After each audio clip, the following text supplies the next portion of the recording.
Assalamualaikum warahmatullahi wabarakatuh. Alhamdulillahilladzi bi ni'matihi tatimmus shalihat wa bi fadlihi tatanazzalul khairat wal barakat wa bi taufiqihi tatahaqqaqul maqasid wal ghayat. Asyhadu an la ilaha illallah wahdahu la syarikalah dzul arsy rafi'un darajat wa asyhadu anna Muhammadan abduhu wa rasuluh al-ma'sum min kulli syahawat. Allahumma salli wa sallim ala sayyidina wa habibina wa maulana Muhammad wa ala alihi wa ashabihi min ahlil khairat. Amma ba'du, yang saya hormati Ibu Profesor Dian selaku Dekan Fakultas Ilmu Kesehatan UB, serta ibu-ibu Wakil Dekan dan juga Pak Hasan ya, Ketua Senat, dan Bapak Ibu dosen serta para sivitas akademika di Fikes UB ini, rahimakumullah. Alhamdulillah kita bisa bersilaturahim setelah 1 bulan kita melaksanakan ibadah di bulan Ramadan ya. Mudah-mudahan ibadah kita semuanya diterima oleh Allah Subhanahu wa taala. Amin ya rabbal alamin. Tema pada halal bihalal saat ini adalah tentang spirit perbaikan diri. Ini tema yang penting untuk selalu kita ingatkan ya pada diri kami pribadi dan kita semuanya ya. Lanjut ya. Bapak-Ibu sekalian, pada saat kita di bulan Ramadan kemarin ya, ada budaya yang baik yang perlu kita lestarikan, termasuk pada saat kita memasuki Lebaran ya. Walaupun mungkin budaya Lebaran yang ada di Indonesia berbeda dengan yang di luar negeri ya. Tetapi ada sebuah kaidah yang perlu untuk kita jadikan sebagai rujukan. Al-adatu muhakkamah. Tradisi itu bisa menjadi hukum. Dimanapun kita berada, harus memperhatikan budaya dan tradisi yang ada di masyarakat kita. Selama itu baik, tidak bertentangan dengan rambu-rambu syariat, maka itu baik untuk kita ikuti. Ya, masing-masing ini tergantung pada niatnya ya. Jadi pusat segala sesuatu adalah niat. Innamal a'malu binniyat. Sesungguhnya seluruh amal kita itu tergantung pada niatnya ya. Misalnya di sini kita ada budaya mudik, silaturahim kepada ayah ibu kita kalau kita masih mendapatkan mereka yang masih hidup ya, atau pada keluarga besar. Budaya baju baru, walaupun ini juga tidak mesti ya. Dulu pernah putri-putrinya seorang khalifah, yaitu Umar bin Abdul Aziz. Beliau dikenal sebagai khalifah yang sangat sederhana. Saat mau Lebaran, putri-putrinya itu mendatangi beliau sebagai seorang ayah ya, dan mereka minta baju baru. Ya biasalah, mungkin ya sama juga tradisinya ya antara kita dengan mereka dalam hal ini. Maka saat itu Umar bin Abdul Aziz mengatakan, laisal aidu bilibasil jadid. Bukanlah id itu dengan semata-mata memakai baju baru. Innamal aidu liman khaufa yaumal wa'id. Sesungguhnya id itu adalah bagi orang yang takut terhadap hari pembalasan. Masya Allah, ini sebuah pesan luar biasa dari seorang ayah kepada putri-putrinya, seorang khalifah, pemimpin Islam saat itu. Jadi Id itu bukan hanya penampilan secara lahir, baju baru, pakaian baru, kendaraan baru dan lain-lain, tetapi Id itu adalah kembali kepada hati kita masing-masing ya. Selama kita ketakwaannya, rasa takutnya kepada hari akhirat itu semakin meningkat, maka itulah orang yang mendapatkan Id yang sesungguhnya. Nah, kemudian kita niat berbagi angpau ya, amplop yang ada isinya ya, bukan hanya sekadar amplop, tapi yang penting kan isinya itu. Artinya walaupun sedikit, ini betul-betul dirasakan manfaatnya oleh anak-anak, oleh para fuqara masakin, orang-orang yang tidak mampu ya. Yang di situ juga ada unsur sedekahnya. Walaupun ada kritikan, jangan sampai kita membudayakan mental pengemis ya kepada anak-anak kita. Di sisi itu ya perlu kita waspadai, tetapi sisi lain bagi kita yang memberi, insya Allah dengan semangat berbagi, semangat memberi sedekah ya, kita akan bertambah ya. Mana qasat sedaqatun min mal, harta itu tidak akan berkurang oleh sedekah, bahkan semakin bertambah. Kemudian kita ada budaya memberikan hidangan saat lebaran ya. Kalau Idul Fitri itu disunahkan sebelum berangkat sholat Id kita membatalkan puasa, karena arti Idul Fitri itu aslinya kembali berbuka ya. Al-Fitr bimana al-iftar, itu makna aslinya. Tetapi makna yang populer Al-Fitri bimana al-fitrah, makna yang dipahami oleh masyarakat Al-Fitr artinya fitrah, kesucian, itu makna perluasan. Tapi aslinya Idul Fitri adalah kita kembali berbuka setelah 1 bulan kita menahan as-shaum ya, kita menahan dari makan minum, dari jima. Saat Idul Fitri itulah kita kembali berbuka. Sehingga ada hadis yang memberikan janji kepada kita semua, lis-shaimi farhatan. Orang yang puasa itu mendapatkan 2 kegembiraan. Farhatun 'inda fitrihi, 1 kegembiraan pada saat dia berbuka, baik itu setiap maghribnya ada waktu iftar, atau pada saat dia Idul Fitri itu dia gembira. Yang kedua, wa farhatun 'inda liqa'i rabbih, kegembiraan yang kedua adalah saat bertemu dengan Allah. Nah, pada saat kita menghidangkan makanan pada saat lebaran itu akan memberikan kegembiraan kepada keluarga, bahkan kita juga berbagi kepada tetangga.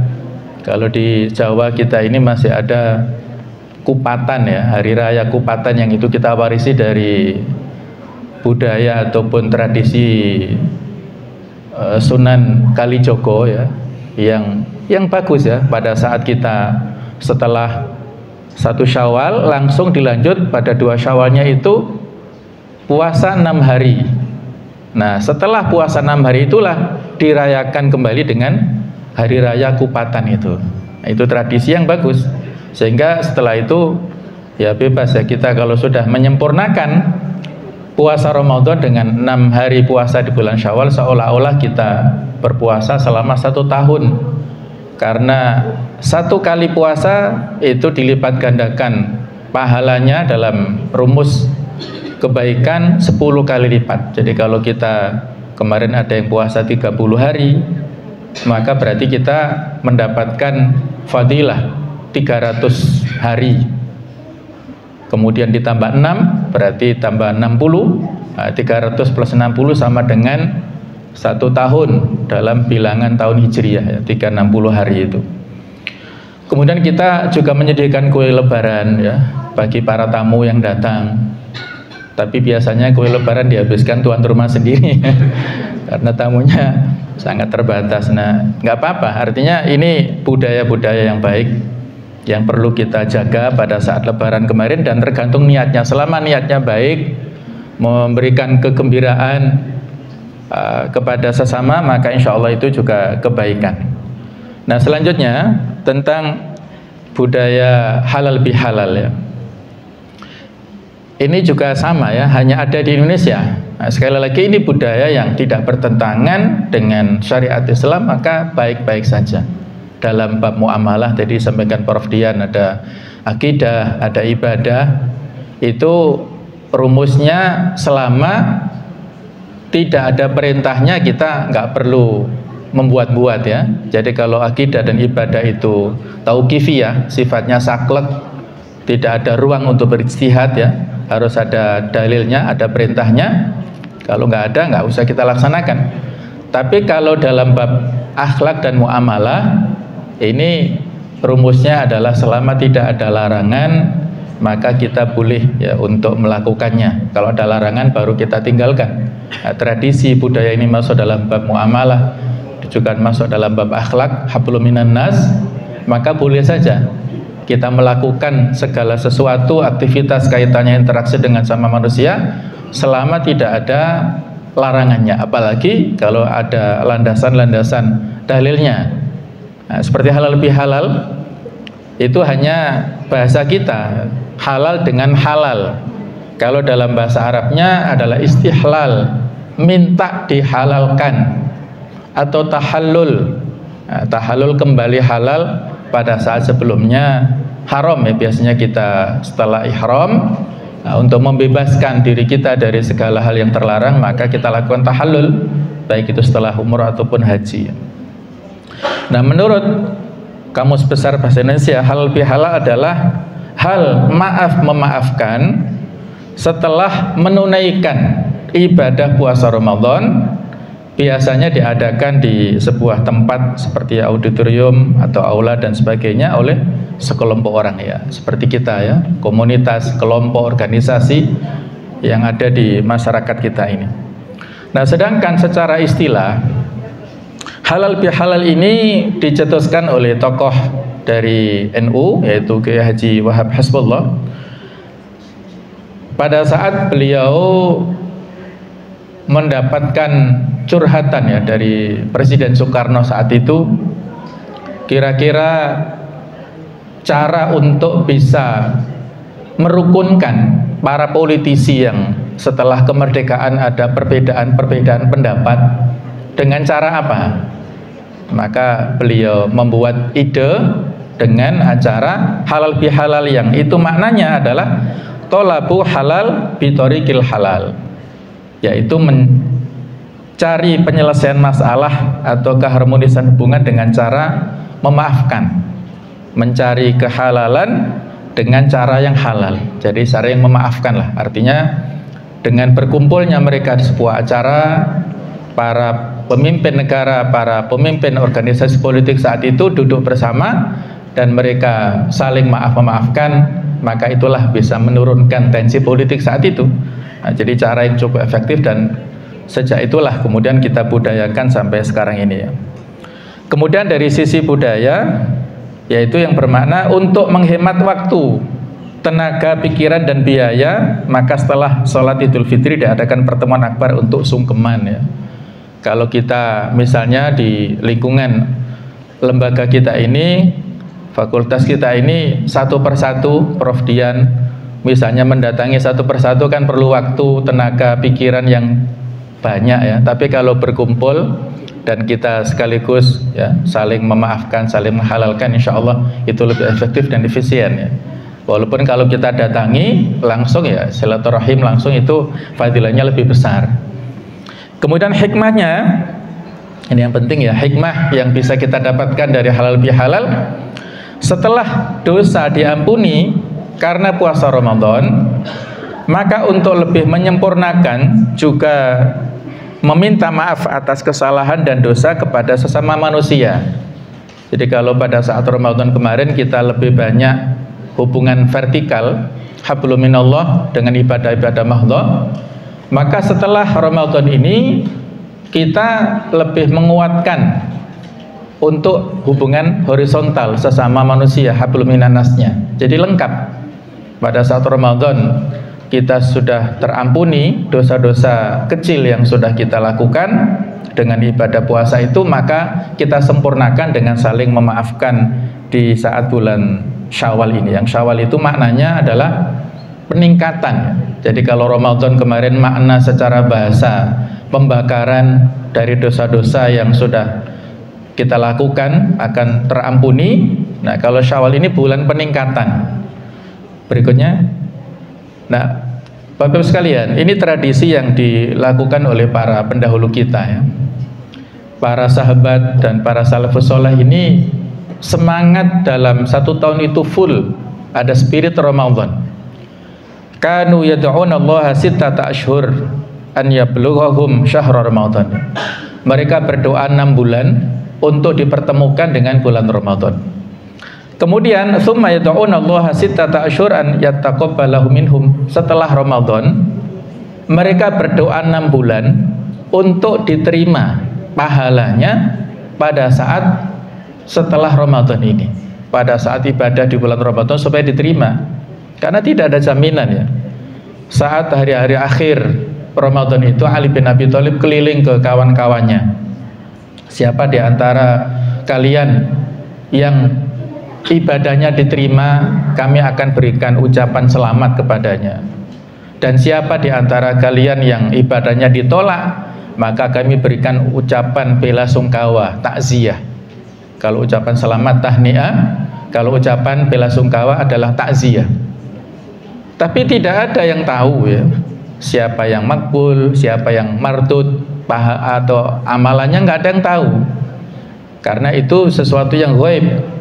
Kalau seandainya tahu ya pasti yang makbul akan santai, yang mardud, yang tertolak ya akan takut, sehingga menjadi semangat untuk ditambali pada bulan-bulan berikutnya ini. Tapi nggak ada yang tahu. Maka disinilah kita biasanya pada saat bulan Syawal kita berdoa taqabbalallahu minna wa minkum sholihal a'mal.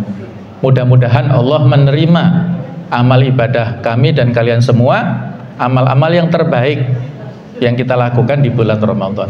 Itu aslinya. Kemudian ada tambahannya wa ja'alna minal a'idin wal faizin. Ya Allah, mudah-mudahan Allah menjadikan kita semuanya ini termasuk dari orang-orang yang kembali kepada fitrah dan mendapatkan kesuksesan. Itu maknanya ya. Minal a'idin wal faizin itu maknanya itu. Tapi kadang-kadang disalahpahami oleh masyarakat kita. Minal a'idin wal faizin, mohon maaf lahir batin. Nah, itu bukan makna ya, itu bukan arti daripada minal a'idin, tapi itu tambahan dari masyarakat kita minta maaf kepada sesama kita ya. Berikutnya Bapak sekalian, ada 3 sukses Ramadan yang perlu untuk kita evaluasi bersama. Apakah kita mendapatkan target-target ini ataukah belum ya? Yang pertama adalah diampuni dosa. Man shoma ramadhana imanan wa ihtisaban ghufira lahu ma taqaddama min dzambi. Siapa yang puasa Ramadan dengan landasan iman serta untuk mencari pahala dari Allah, maka dosa-dosanya yang lewat, yang kecil maksudnya ya, itu akan diampuni. Jadi dosa kecil akan menjadi terampuni, kalaupun dosa besar itu harus dengan taubat. Kemudian yang kedua adalah diterima amal. Jadi target Ramadan itu adalah tadi amal-amal kita makbul, diterima di Allah Ta'ala. Bagaimana tandanya ya? Ada beberapa tanda, tapi yang paling penting ini yang disampaikan oleh para ulama. Tanda diterima amal kita itu adalah, kata Ibnu Katsir, inna min thawabil hasanah al hasanah ba'daha. Sesungguhnya pahala atau imbalan daripada kebaikan adalah kebaikan yang sesudahnya. Kata Ibnu Rajab Al-Hambali dalam kitab Lataiful Ma'arif itu beliau mengatakan, sesungguhnya di antara apabila seseorang itu ya melakukan satu amalan kemudian selesai dan diikuti dengan amal yang baik, itu adalah tanda diterima amal orang itu. Tapi kalau setelah melakukan amalan kebaikan berikutnya diteruskan dengan amal-amal keburukan, itu adalah tanda amal itu ditolak. Jadi ini kita evaluasi masing-masing ya pada bulan Syawal ini. Apakah kebiasaan baik di bulan Ramadan kemarin berlanjut ataukah berhenti? Kata para ulama, bi'sar rajul la ya'rifullah illa fi Ramadan. Seburuk-buruk seseorang itu tidak mengenal Allah kecuali di bulan Ramadan. Di Ramadannya bagus, tapi pasca Ramadan melakukan banyak maksiat, itu orang atau kaum yang terburuk ya. Jadi kalau kita optimis bahwasanya amal-amal itu diterima pada bulan Ramadan kemarin, mari kita teruskan kebiasaan puasa, kita teruskan dengan puasa-puasa sunnah. Kebiasaan tarawih di bulan Ramadan kita teruskan dengan qiyamul lail. Kebiasaan sedekah di bulan Ramadan kita teruskan dengan sedekah di luar Ramadan, dan masih banyak lagi. Itu tanda amal-amal kita diterima ya. Kita sendiri yang lebih tahu tentang kualitas dan kuantitas amal kita masing-masing, dan mari kita istiqomah pasca Ramadan. Yang ketiga adalah menjaga karakter takwa. Ini biasanya sering disampaikan oleh para mubalik, para ustadz ya. Di Al-Quran banyak sekali ayat-ayat yang bercerita tentang kriteria sifat-sifat para muttaqin, orang-orang bertakwa seperti apa. Di awal-awal Al-Baqarah ada 5 karakter yang disebutkan. Alladzina yu'minuna bil ghaib, mengimani kepada yang ghaib. Kemudian wa yuqimuna shalah, menegakkan salat. Wa mimma razaqnahum yunfikun, dan juga menginfakkan dari harta yang mereka miliki. Kemudian juga ditambah dengan beriman kepada yang atau mengimani Al-Quran ya. Walladzina yu'minuna bima unsila ilaika wa ma unsila min qablik. Kemudian diteruskan wa bil akhirati yuqinun ya, mereka yakin kepada akhirat. Ini 5 yang disebutkan di awal-awal Al-Baqarah. Kemudian di Ali Imran 134-nya dilanjutkan dengan alladzina yunfikuna fis sarra wad dharra, orang yang suka berinfak. Kemudian wal kadhiminal ghaidha, menahan amarah, wal afina 'anin nas, dan memaafkan kepada sama manusia. Kemudian juga wallahu yuhibbul muhsinin, Allah suka kepada orang-orang berbuat baik, kemudian orang yang bertaubat. Nah, ini banyak karakter yang harus kita jaga. Insya Allah sudah ada capaian-capaian ke sana. Maka mari kita pertahankan predikat takwa itu. Ya, mudah-mudahan kita semua termasuk di antara pribadi-pribadi yang muttaqin ya, yang itu ya menjadi parameter posisi seseorang di hadapan Allah Ta'ala. Inna akramakum indallahi atqakum. Selanjutnya, Ramadan ini adalah sebuah madrasah, sekolah yang membentuk masyarakat madani. Jadi masyarakat madani artinya masyarakat yang maju. Dari kata-kata Madinah ya, Madinah itu kota Rasulullah dulu yang beliau rintis sejak awal. Dari yang sebelumnya bernama Yathrib, setelah beliau berhijrah ke Madinah disebut dengan Madinatul Rasul. Nah, kemudian disingkat dengan Al-Madinah Al-Munawwarah, yaitu kota Madinah yang munawwarah, yang tersinari, yang bersinar ya, karena beliau hadir menjadi penerang di Madinah. Jadi beliau datang ke Madinah dengan masyarakat yang majemuk dari sisi etnisnya, dari sisi agama, ada multikultural, ada multi agama di sana.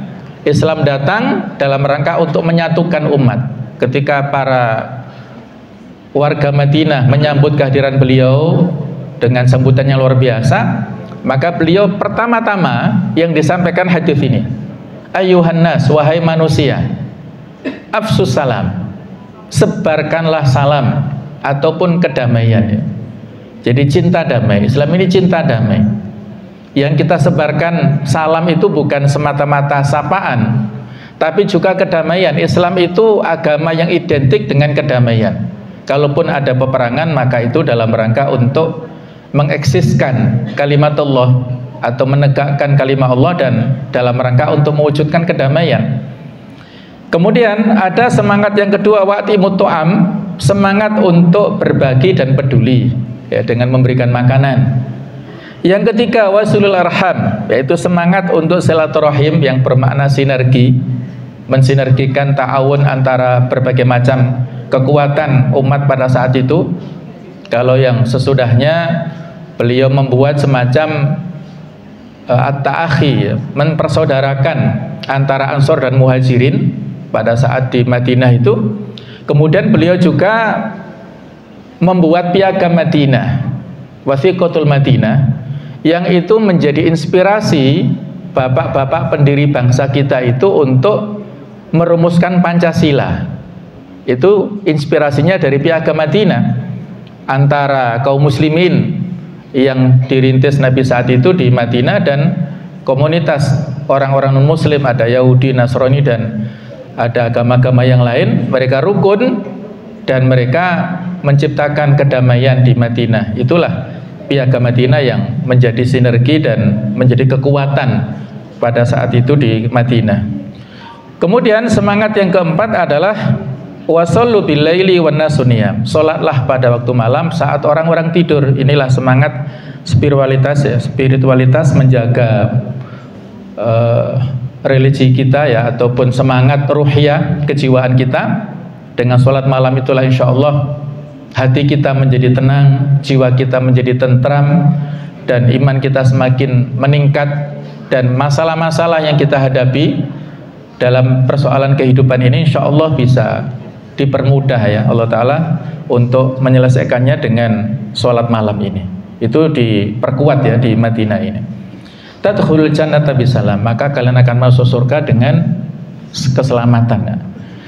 Inilah empat hal yang bisa kita dapatkan dari Ramadan kemarin ya. Ramadan kemarin kita diajarkan dengan 4 hal ini, kita saling menyampaikan kepedulian kepada sesama masyarakat ya. Kalau sebelum Ramadan ada semangat megengan ya, saling berbagi nasi kota atau nasi atau hadiah kepada sesama tetangga kita ya, atau di musola di masjid. Kemudian kita di Ramadan juga demikian ya, diajarkan untuk saling memaksimalkan atau saling berbagi kepada sesamanya. Nah, berikutnya menjadi tema inti adalah slide berikutnya ini, bagaimana kita berupaya untuk menjadi pribadi yang lebih baik ya, dengan poin-poin supaya kita evaluasi ya, evaluasi pada diri kita masing-masing, menjaga hati kita agar tidak menjadi orang yang bangkrut, atau dalam bahasa hadis adalah muflis. Nanti akan kita sebutkan hadisnya. Kemudian kita berusaha untuk memaknai aktivitas kita sehari-hari. Kita bekerja di level atau di sisi manapun ya kita bekerja ini, maka kita niatkan sebagai bagian daripada ibadah, dan kita menjadi pribadi yang ikhlas atau yang mukhlis dalam bekerja sebagai wujud daripada ibadah, serta kita berusaha berikhtiar sebagai kewajiban dalam meraih sukses. Nah, masing-masing kita bahas ya secara sekilas ya. Berikutnya tentang pribadi ya, bagaimana kita mengkondisikan hati kita dan diri kita supaya jangan sampai menjadi seseorang yang bangkrut, muflis dalam bahasa hadis ini ya. Ada hadis sahih riwayat Muslim yang bisa kita hayati di sini ya. Riwayat daripada Abu Hurairah, satu saat Nabi sallallahu alaihi wasallam bersabda kepada para sahabat, "Atadruna mal muflis?" Tahukah kalian siapakah orang yang bangkrut itu? Maka para sahabat menjawab, qalu al muflisu fina man la dirhamalahu wa la mata'a. Orang yang muflis di antara kami itu adalah orang yang tidak punya uang, tidak punya dirham, tidak punya fulus ya, tidak punya harta ya, tidak punya barang. Faqala, maka beliau memberikan jawaban ya, mengatakan innal muflis min ummati. Sesungguhnya orang yang bangkrut dari umatku adalah ya'ti yaumal qiyamah bi sholatin wa siyamin wa zakatin. Orang ini datang pada hari kiamat dengan membawa pahala dari amal-amal ibadahnya, apakah sholatnya, puasanya, zakatnya, itu dibawa. Dia merasa sudah aman dalam ibadah mahdohnya ya. Wa ya'ti qad syatama hadza. Padahal pada saat hidup di dunia dia membawa beban sosial. Pada saat hidupnya itu suka untuk syatama. Syatama itu mencaci sana sini ya. Wa qadhafa hadza. Qadhaf itu menuduh. orang-orang yang baik itu dituduh ya dia fitnah. Apalagi orang yang tidak pernah melakukan kesalahan tapi dituduh, difitnah melakukan kesalahan. Biasanya dituduh pada saat dulu ya, pada zaman sahabat Aisyah itu Ummul Mukminin pernah dituduh selingkuh bersama dengan sahabat yang lain. Ini kan tuduhan fitnah yang tidak ada buktinya. Nah, kalau sekarang mungkin ada tuduhan-tuduhan yang tidak berdasar, nah itu qadzaf ya, bisa kita kiaskan ya, tuduhan yang tidak ada buktinya. Wa akala mala hadza, dia memakan harta orang lain tanpa kebenaran, mengambil harta orang lain dengan cara yang tidak halal. Wa safaka dama hadza, dan dia membunuh ya, melakukan pembunuhan, menumpahkan darah orang lain. Wa daraba hadza, dia memukul, mendolimi kepada orang lainnya. Jadi intinya dia melakukan kesalahan-kesalahan kepada sesama. Fayu'ta hadza min hasanatihi, maka diberikanlah orang yang mazlum, orang yang terdolimi itu dari kebaikan-kebaikannya. Wa hadza min hasanatihi, dan orang lain diberikan kebaikan-kebaikannya.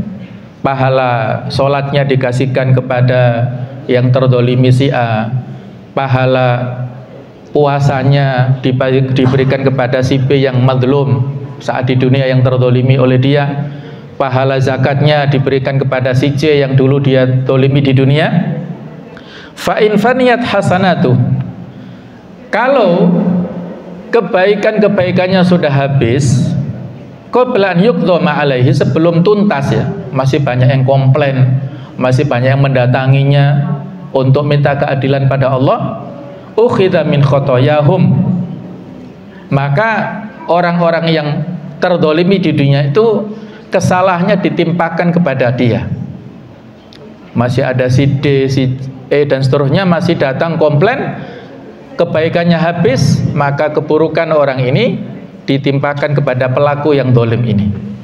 Faturihat alaih, dibebankan kepada dia. Tsumma turiha finnar, maka orang ini dilemparkan ke neraka. Naudzubillah min dzalik.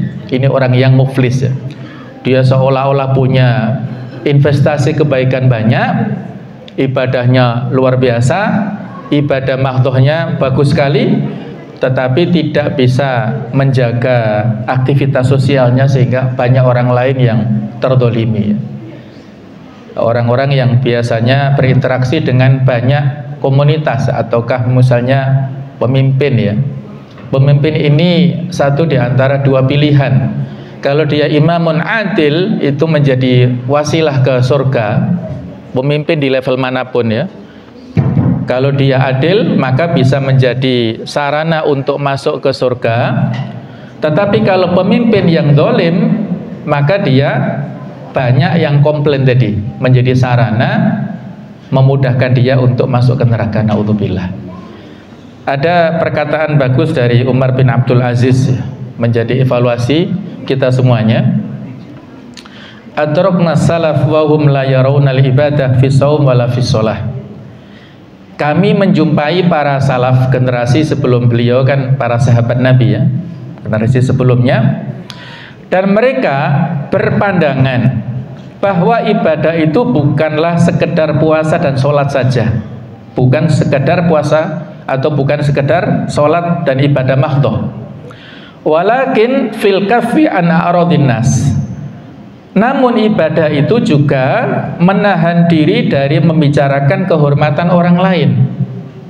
Jadi tidak membicarakan tentang orang lain, tentang fisiknya, tentang statusnya, atau tentang apapun ya yang kaitannya dengan kehormatan orang lain. Faqaimul lail wa shaimun nahar in lam yahfad lisanahu aflasa yaumal qiyamah. Orang yang rajin sholat malam, yang rajin puasa pada siang harinya, apabila dia tidak menjaga lisannya, maka ia akan menjadi orang yang paling bangkrut nanti pada hari kiamat ya. Masya Allah, inilah ya perlu kita waspadai. Orang yang soleh dalam pandangan Islam bukan yang hanya sekedar rajin ibadah mahdhohnya, rajin untuk melakukan rajin puasa-puasa ataupun ibadah-ibadah yang khusus ya, hablum minallah, tetapi orang yang soleh dalam pandangan Islam itu adalah orang yang bagus, orang yang dalam ibadah sosialnya juga baik.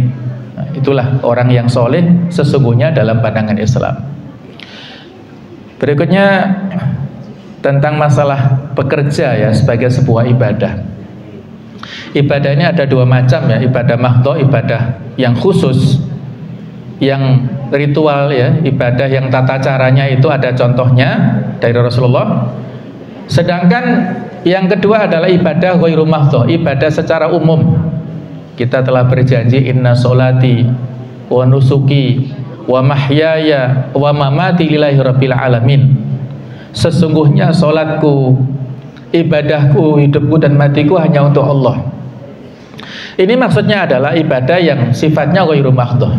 Yang kata Ibnu Taimiyah ada definisi bagus ya. Beliau mengatakan ibadah itu adalah ismun jami'un, sebuah kata yang mencakup likulli ma yuhibbullah, segala apa yang Allah cintai, wa yarda dan Allah ridhoi, minal aqwal wal af'al, baik itu berupa perkataan ataupun perbuatan, adh-dhahira wal batinah, secara lahir ataupun batin ya. Itulah ibadah. Kita mungkin ya, karena ibadah-ibadah mahdhah kita itu terkotori oleh penyakit-penyakit hati ya. Mungkin kita haji ya, karena hajinya itu ada tendensi riya. Kita umroh ada tendensi riya dan ujubnya misalnya. Kita zakat juga begitu. Maka bisa jadi ibadah-ibadah yang mahdhah yang kita lakukan itu tertolak. Maka untuk menyempurnakan itulah kita lakukan ibadah-ibadah yang ghairu mahdhah, yang ibadah sosial tadi ya. Yang mungkin itu akan bisa menjadikan orang ini terangkat derajatnya di Allah Ta'ala ya. Ada kisah nyata di negara sana ya. Suatu saat ada seorang yang bermimpi ya. Ini ceritanya di Maroko ya. Jadi orang ini mimpi pada saat itu tidur malam dan mimpi ketemu Rasulullah SAW. Dan ada pesan dalam mimpi ini, ketemuilah di Mekah Fulan bin Fulan bin Fulan. Ada 3 kata di situ ya, supaya tidak keliru ya. Nah, nama kita itu 3 kata supaya nggak terkeliru dengan yang lainnya. Maka saat paginya beliau merenung dan ternyata besok malamnya tidur dan mimpi dengan pesan yang sama sampai 3 malam berturut-turut. Mimpi ketemu Rasulullah dan pesannya sama, supaya untuk menemui Fulan bin Fulan bin Fulan. Maka saat itu beliau langsung berkemas untuk melaksanakan umroh. Nah, Maroko terbang ke Mekah untuk melaksanakan umroh. Setelah beliau melaksanakan prosesi umroh selesai, beliau bertanya ke sana kemari, adakah yang kenal nama Fulan bin Fulan bin Fulan? Telusuri ya, sepanjang Mekah itu ada yang mengatakan beliau tinggal di pelosok. Maka disamperilah, diampiri ya orang ini. Dan orangnya performanya biasa, bukan orang yang alim ya, tidak memakai sorban, tidak memakai performa seperti ulama, tapi orangnya biasa. Beliau kaget karena dalam mimpi ini Nabi memberikan berita orang ini ahlul jannah, penduduk surga nantinya ya, pada saat di akhirat. Coba tanya, temui dia ya. Akhirnya dia ketemu dan bertanya dialog, apa yang Anda lakukan, keistimewaan apa yang Anda lakukan sehingga Anda ini mendapat informasi ya, ada berita gembira surga untuk Anda. Dia katakan, saya orang biasa saja ya, orang sederhana, tidak ada yang istimewa yang saya lakukan. Tapi barangkali ketika dia sudah merenung-renung ya, mungkin amal yang diterima Allah Ta'ala itu adalah pada saat dia punya tetangga. Nah, tetangga ini kepala keluarganya meninggal dunia. Akhirnya ada istrinya yang sudah tua dan juga ada anak-anaknya yang masih kecil. Nah, sejak saat itulah dia berjanji untuk membagi gaji yang beliau dapatkan setiap bulannya, dibagi 50% untuk keluarganya dan 50% untuk tetangganya. Itu rutin tiap bulannya. Nah, mungkin itulah yang menjadikan Allah Ta'ala ridho padanya ya. Dan akhirnya si orang Maroko ini ngajak, sekarang Anda bersiap-siap untuk saya ajak ke Haram ya, kota, ke Ka'bah ya. Posisinya agak jauh ya. Maka dia memakai pakaian yang bagus untuk ke Masjidil Haram, dan pada saat beliau berada di depan Ka'bah menangis ya. Karena beliau merasa menyesal ya, selama ini walaupun agak pedalaman ya, tapi sangat lama sekali tidak berkunjung ke Ka'bah ini. Jadi menyesal. Saat itulah menangis dalam sholatnya dan dalam sujudnya, dia diwafatkan oleh Allah Subhanahu wa Ta'ala dalam keadaan yang posisi yang terbaik, di tempat yang terbaik, di depan Ka'bah itu beliau meninggal dunia ya, Masya Allah. Ini contoh orang yang ahlul jannah ya, yang penghuni surga, bagus dalam hal muamalahnya. Jadi itulah ibadah sosial yang diterima Allah Ta'ala yang menjadikan dia itu ahlul jannah. Nah, kita kembali ke sini ya, bahwasanya belum. Jadi di surah Al-Jumu'ah ayat yang ke-10 ini ya, kita diperintahkan untuk ada keseimbangan ya. Fa idza qudiyatis shalah, ketika sudah selesai pelaksanaan sholat Jumat ataupun yang lainnya, fantashiru fil ardi, maka bertebaranlah di muka bumi ini. Wabtaghu min fadlillah, dan carilah karunia dari Allah. Jadi rizki ini diberikan ada redaksi karunia ya, Masya Allah. Rizki itu adalah karunia dari Allah Ta'ala. Wadhkurullaha katsira, dan ingatlah, berzikirlah kepada Allah dengan zikir yang banyak, la'allakum tuflihun, supaya kalian beruntung. Jadi sela-sela kita, kalau di sini dulu ya, pada zaman sahabat dulu adalah mereka banyak para pedagang. Kalau sekarang ini bekerja di sektor manapun, kita diperintahkan pada saat kita selesai ibadah mahdohnya, maka kita ibadah sosial dengan bekerja, tapi jangan lupakan berzikir ya. Jadi kalau para pedagang berjualan sambil berzikir, kalau kita bekerja di sektor manapun sambil berzikir, kecuali kalau mengajar kan nggak bisa ya, tapi kalau ngajar itu kan sudah mengajarkan ilmu, itu juga makna daripada zikir ya. Kalau kita di kendaraan atau dimanapun ya, berzikir itu insya Allah akan bisa menjadikan kita tenang dan kita mendapatkan kesuksesan ya. Berikutnya, mari kita niatkan bekerja untuk ibadah. Jangan niat kita bekerja hanya karena ada imbalan gaji belaka, tapi niatkan untuk sarana beribadah kepada Allah. Insya Allah kerja akan terasa ringan dan memberikan kebahagiaan kepada kita. Ini hadisnya ya, saya kutip maknanya atau artinya ya. Jadi satu saat para sahabat itu melihat ada orang yang kerja keras ya.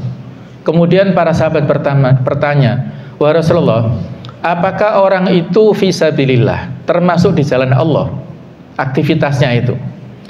Maka beliau memberikan keterangan begini ya, kalau dia bekerja untuk menghidupi anak-anaknya yang masih kecil, maka dia itu fisabilillah, di jalan Allah. Kalau dia bekerja untuk memberikan penghidupan ya, membela kedua orang tuanya yang sudah lanjut usia, maka itu pun fisabilillah. Kalaupun dia bekerja untuk kepentingan dirinya supaya tidak meminta-minta, maka itu pun juga termasuk fisabilillah. Ada kelanjutan daripada hadits ini.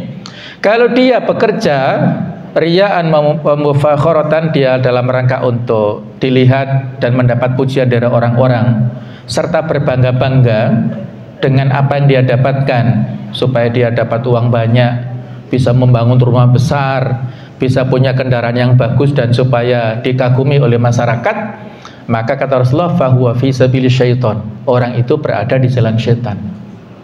Jadi aktivitasnya sama, keluar rumah pagi, sorenya pulang, jam yang ditempuh juga sama, tapi hasilnya berbeda. Dari mana? Yang membedakan adalah niat. Sehingga kita diajarkan supaya kerja, aktivitas kita itu tidak lupa, tidak keluar dari niat ibadah, maka kita diajarkan saat keluar rumah itu dengan membaca doa. Apa doa keluar rumah? Masih hafal ya? Bismillahi tawakkaltu 'alallah la haula wala quwata illa billah. Ada 3 poin di situ. Yang mana 3-3-nya ini ada keuntungan. Dengan bismillah kita mendapat hidayah. Kemudian dengan tawakkaltu 'alallah itu kita akan mendapatkan wiqayah, akan mendapatkan kifayah, mendapatkan kecukupan. Kemudian dengan la haula wala quwata illa billah itu kita akan mendapatkan perlindungan wiqayah dari gangguan setan, dari gangguan jin, dari gangguan sesama rival kita ya, sama manusia. Jadi ada hidayah, ada kecukupan, ada proteksi dari Allah Ta'ala dengan membaca doa keluar rumah itu. Ada hadis ya yang saya kutip di sini terjemahannya. Innahu minadz-dzunub, lanjut. La dzunuban, ada sebagian dari dosa-dosa itu la tukaffiruha sholatu wala shaum, ya, yang tidak bisa terhapus oleh puasa dan sholat. Kemudian perawi hadis ini Abu Hurairah bertanya, fa bima tukaffiruha, maka apa yang bisa menghapuskan wahai Rasulullah? Beliau menjawab, al-humum fi thalabil ma'isyah, semangat dalam rangka untuk mencari nafkah. Nah, itu yang bisa menghapuskan dosa ya. Masya Allah. Ada hadis lain yang berbunyi, man amsa kalan min amal yadihi amsa maghfuran lahu. Siapa yang waktu sore harinya dia pulang ke rumah, dia capek dari bekerja ya, bekerja di kampus, mengajar, bekerja dari pasar, berdagang, bekerja dimanapun, dia pulang ke rumah capek, maka kata Rasulullah, amsa maghfuran, orang ini sore harinya dalam keadaan terampuni dosa-dosanya. Tentunya dosa kecil ya. Jadi dosa-dosa kecil itu diampuni, kalau dosa-dosa besar harus dengan bertaubat. Nah, Masya Allah. Jadi ada fadilah yang sangat besar dari aktivitas pekerja kita ya. Poin yang keempat adalah tentang ikhtiar. Lanjut. Ikhtiar itu adalah usaha ya. Allah memberikan pesan di dalam surah Taubah 105, wa qul i'malu fasayarallahu amalakum wa rasuluhu wal mu'minun. Katakan wahai Muhammad, berbuatlah, bekerjalah kalian, maka akan Allah, ya ada arti yang enggak tersebutkan ya, Allah akan melihat amal perbuatan kalian. Maka dalam melakukan amal perbuatan sebagai ikhtiar harus maksimal 100%. Dan agar bisa 100% harus memperhatikan beberapa kaidah perbuatan, ini slide terakhir ya. Jadi ada motivasi perbuatan dari kita masing-masing. Ada di antara kita yang punya motivasi materi. Jadi orang yang melakukan perbuatan karena materi ya. Apakah materi yang dimilikinya atau materi yang ingin dia dapatkan semata-mata itu, maka ini terbatas. Ada yang melakukan pekerjaan itu karena ada motivasi maknawiyah, motivasi emosi. Orang yang melakukan perbuatan karena emosi, karena tersinggung atau mungkin karena tertantang oleh kawannya supaya menjadi orang sukses sehingga dia semata-mata untuk membuktikan kemampuannya, itu juga terbatas. Nah, motivasi yang paling penting adalah motivasi spiritual. Orang melakukan perbuatan karena perintah dan larangan Allah. Jadi saya bekerja itu karena perintah Allah, bukan karena motivasi-motivasi dunia. Maka insya Allah Allah akan memberikan jalan yang lurus ya, akan memberikan kemudahan ya. Beberapa hari kemarin saya ketemu dengan kakak dari besan saya, jadi dari Pak D, menantu saya itu cerita ya, di Gresik begini ceritanya. Ada kawannya yang saat itu kelas 2 SMA disuruh keluar dari sekolah oleh ibunya ya, mungkin karena ayahnya sudah meninggal sehingga anaknya disuruh keluar untuk membangun atau untuk meneruskan bisnis orang tuanya ya. Dia taat ya, tidak membantah karena perintah ibunya begitu, dia keluar. Akhirnya beliau keluar dari sekolahnya, nggak lulus SMA, terus menggeluti bisnisnya itu dan alhamdulillah sukses luar biasa ya. Beliau ini karena cerita baik saya sebutkan namanya Pak Faisal yang punya sarung BHS, BHS Gresik itu ya, yang anak ada nama Atlas juga dia, itu perusahaan besar, Masya Allah. Jadi rumusnya apa ketika ada reuni itu beliau menyampaikan success story-nya itu apa, rumus suksesnya itu adalah, ini penting ya, rumus sukses seorang anak itu adalah tidak ada kata protes anak kepada orang tuanya. Kalau orang tua memerintahkan apapun harus sami'na wa ata'na, harus taat 100%. Tidak boleh membantah, tidak boleh protes, tidak boleh mengingkari. Pokoknya itulah rumus sukses sehingga beliau pada saat melaksanakan bisnisnya itu dengan manajemen yang sangat alamiah, tidak ada ISO-nya, tidak ada SOP-nya macam-macam ya. Nerima pegawai itu juga tidak ada seleksi yang ketat, pokoknya siapapun orang yang ditemukan itu direkrut saja. Kemudian pokoknya dengan tidak ada rumusnya lah ya. Tapi karena ada keberkahan ya dari doa orang tua, dari ketaatan kepada ibunya, itulah maka dia sukses luar biasa, mendapatkan keuntungan yang sangat banyak dari pekerjaannya itu ya. Itu contoh ya, bahasanya kita ini masing-masing jatah rezeki kita itu kan sudah ada ketentuannya ya. Wa fis sama'i rizqukum wa ma tu'adun ya. Di langit itulah rezeki kalian dan apa yang dijanjikan. Nah, sedangkan kita bekerja itu kan berikhtiar, proses saja ya. Dan tidak mesti apabila kita melakukan pekerjaan ya dengan menghabiskan sekian waktu terus hasilnya lebih banyak dari yang sedikit waktu yang dialokasikan, belum tentu ya. Jatah rezeki kita masing-masing sudah ditentukan, tinggal kita bagaimana kita berupaya. Allah tidak melihat hasilnya, tetapi Allah melihat proses kita dalam berjuang mencari nafkah, menghidupi anak istri, kemudian keluarga kita ya. Apabila suami kita tidak mampu maka kita bantu ya sebagai istri, apabila suami dalam kondisi yang mampu kita mendampingi dan sebagainya. Masya Allah ya, ini adalah hal-hal yang sangat bagus yang perlu untuk kita jaga niat baik kita ya. Kalau bagi wanita memang ini sifatnya membantu ya, jadi mohon maaf ya, ini kan banyak para dosen perempuan ya, para pegawai perempuan ini sifatnya kita mendampingi, membantu para suami atau pasangan kita masing-masing ya. Kalaupun misalnya sudah ada kecukupan ya monggo ya, ini kan masing-masing ada aktualisasinya ya.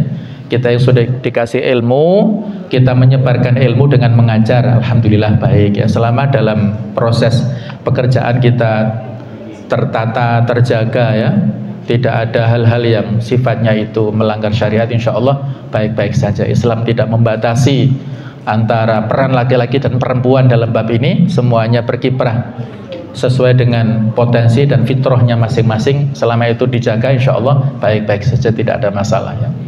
Baiklah, karena waktu yang terbatas sehingga insya Allah untuk kesempatan ini kita cukupkan. Mudah-mudahan ada manfaatnya, dan kurang lebihnya juga mohon maaf ya, barangkali dalam menyampaikan saya banyak kekhilafan, banyak kesalahan, saya mohon maaf.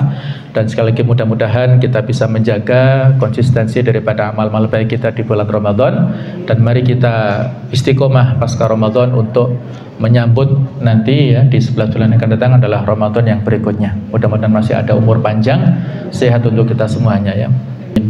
Wassalamualaikum warahmatullahi wabarakatuh.